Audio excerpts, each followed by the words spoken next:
الحمد لله بقول كيف بقول أنا هالكلام سوير قال حافظ هالكلام حق أنا سيسل حاجة تبغى تنقول أنا حفيز كان حفيز مكان حفيز كان مرحلة مهمة مرحلة مهمة عيالك بس ودي وانقلين شنطة يدي عيال أنا كشهادين كوانا قاو ساقط مكوات صاحي شنبه واركوان الله يسقى سهل بحالي كوات عشان محكي دوانقلين إنسان كواي وباللوجي هنا ودشان يا ولد دوانقلين يايو اسكول كيف يكعونا سايو عافمات كيف يكعونا سايو ترى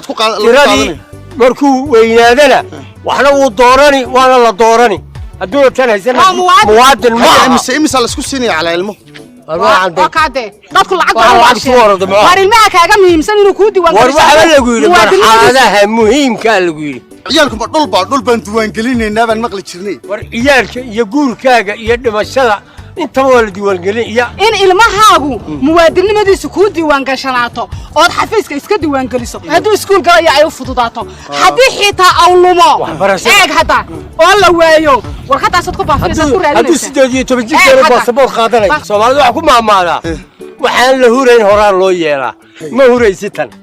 wax la huraya maaha waa wax la sameyn doono waa ku qasban tahay ha inaad muwaadinkii deegaanka tahay وشهادتي وهذا عيالك وهذا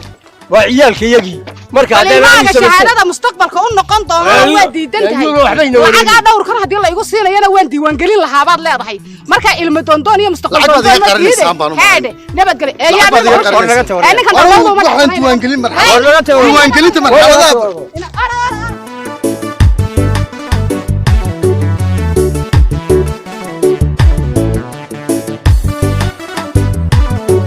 السلام عليكم. عليكم السلام ورحمة الله وبركاته. إلهي مهدي. سيطاي. حاجات تجيسان. waxaan tagaynaa xafiiska diiwaangelinta marxaladaha muhiimka marxaladaha muhiimka diiwaan ogtahay oo anaga aroos isguursanay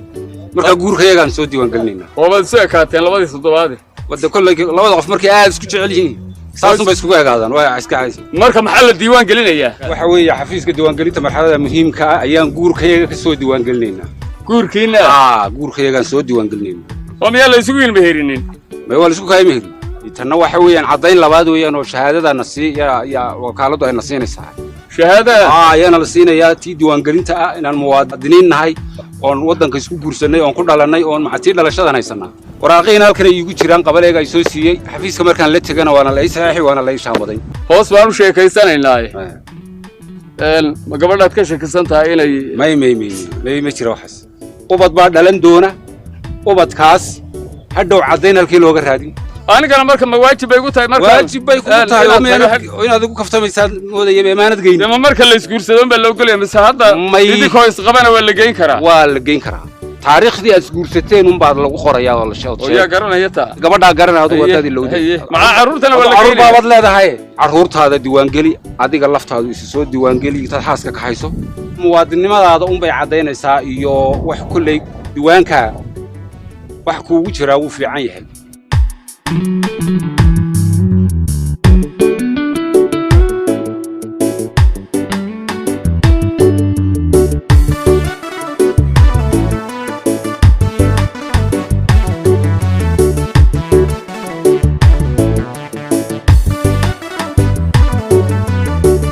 ورياه أهلا وسهلا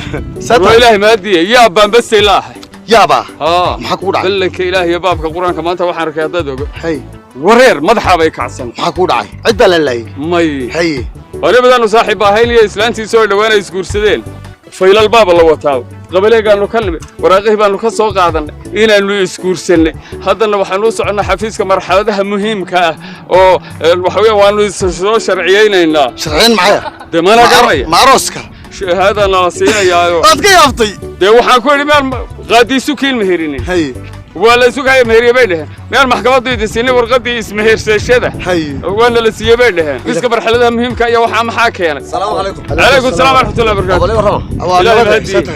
إلهي يديك بقول كيف بقول هالكي ويدي كانوا حمو كانوا مالين دوان قلتها كشك السن دوان قلتها بحاجة حفيزك دوان قلتها مرحلة مهم وحفيز سرويان شراء هاي شراء إنه شراء هاي ملعب على سكوسية نك جورسديو نك عيال كيس دوان قليو waxaa jira afar marxaladood oo muhiim ah oo xafiisku diiwaan geliyaa haye afar marxaladood oo muhiim ah buu diiwaan geliyaa afar shahaado muhiim ah oo ku bixiyaa guurka dhalashada furiinka iyo dhimashada weeye mid walbana ujeeddo ballaaran baa ku jirta oo hadda idinku inaydaan fahamsanayn laga yaabo ilmaha dhashay waxa loo siinaya shahaadada dhalashada waxa weeyaan si uu u helo xuquuqdiisa aasaasiga oo dhammaystiran caafimaadka waxbarashada marka uu barbaaro inuu noqon karo muwaadin waxna dooran karo lana dooran karo haddii uu xataa dhoof u baahdo wax badan bay u sahlaysaa mana tirsana muwaadinna maaha qofku ilaa uu shahaadada dhalashada helo waa caddayntii muwaadinnimo xuquuqiisoo dhammaystiran uu ku helayo taguurka lamaanaha isguursaday waxa ay faa'iido ugu tahay horta waxaa la ogaanaya inay lamaanahani isguursadeen carruurta ay isu dhalaanna faa'iiday u tahay shahaadada guurka ay qaataani waayo carruurta ay isu dhalaani haddii ay shahaadadii guurka ee waalidka wataan ilmahoodu hadhow damiin uma baahna hadduu shahaadadii waalidku ay isku guursadeen soo qaato waa la siinayaa waraaqaha dhalashada uma baahna xagga dhimashadoo kale shahaadada dhimashada waxaa loo bixinaya dhimashada inaga adigu ka qaado adigu ka qaado ta ugu muhiimsan weeye waa ta ugu muhiimsan waxa weyn laba arrimood oo muhiima baa ku jira marxuum ka dhintay shahaadadiisa dhimashada marka la helo xaaskii uu ka dhintay markii muddadii ay u gaadho way guursan kartaa haddii uu hanti ka dhintay hantiga dhaxalka uu ka tagayo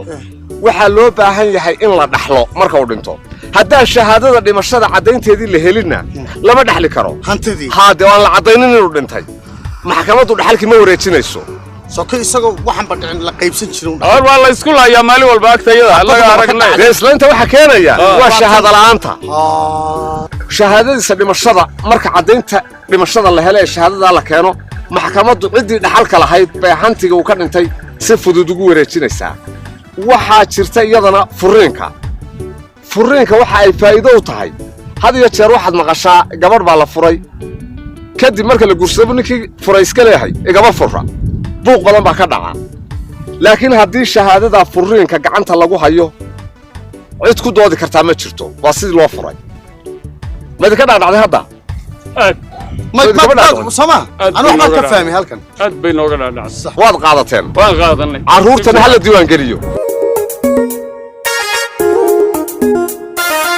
marxaladaha muhiimkaa bulshoy ha u malaynina arrin maararowehe meherka iyo furiinkiiyo maatadeenna dhalatiyo midka aynu aasnee mawdkiiyo qaadda geeridu waa talo muhiimahe diiwaangelin ku muujo bulshooyaan la moogaan waa xafiiska diiwaangelinta marxaladaha muhiimka ee dawladda deegaanka soomaalida